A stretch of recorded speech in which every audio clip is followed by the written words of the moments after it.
And this morning, a Weather Channel investigation. 6 missing sailors, all confirmed dead after a violent storm capsized their boats during a regatta nearly 2 weeks ago. Our Dave Malkoff investigates why they were out in such a fierce storm. It was a nightmare storm in broad daylight. Well, clearly, from the start of the day, there was a risk of severe weather. And by the middle of the day, the Coast Guard was pulling some 40 people from the water. 6 of those people, out for a day of boating, never made it back to safe harbor. We felt each and every prayer, and we know that God's in control, and we're drawing on His strength. Grief is heavy in Mobile Bay. Many of the boats out that day were part of the Dolphin Island race, organized by the Fairhope Yacht Club. Holy cow. Michael Connell is one of those racers. His cruising boat almost capsized in near hurricane-force winds. Seawater filled his cabin and snapped his main halyard. This is a very heavy rope to snap like that. Yeah, like a cheap rubber band.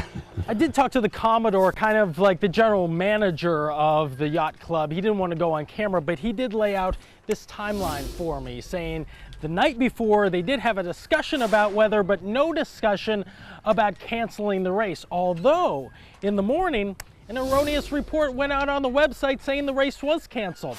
That was a miscommunication.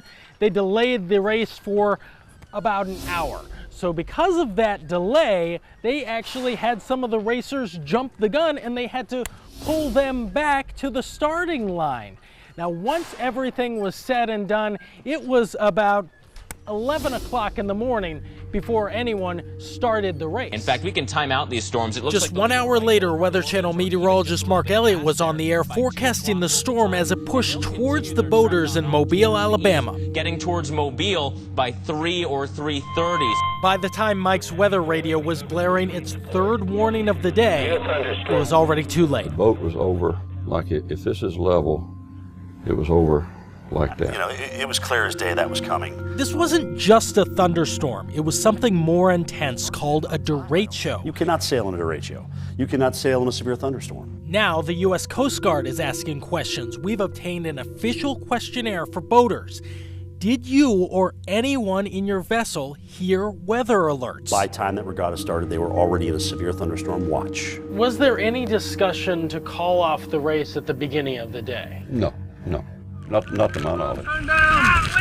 As of right now, sources at the Alabama law enforcement agency known as ALEA tell us they are investigating this as 8 separate accidents.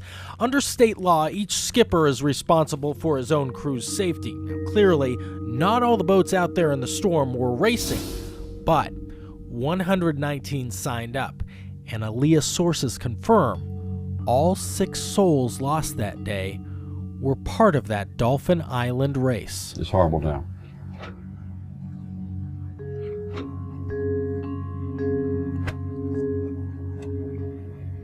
Only thing that counts is your crew's okay. Mike's really torn up there. When he talks about his crew, he means his son and his grandson there at the helm, and luckily no one was on the bow of this ship, because if someone would have been there, that boom would have come around and they would have been hit by the sail. They would have gone into the sea. It happened to a lot of people, but it didn't happen to them. Yeah, and there's a certain amount of almost a guarantee that people deserve in this country for prior warning to a weather event. We're good enough at it. We get that warning out. You should feel safe that that warning will get to you. So Weather Channel investigates, and Dave, thank you. Sure. We'll always go after the answers. And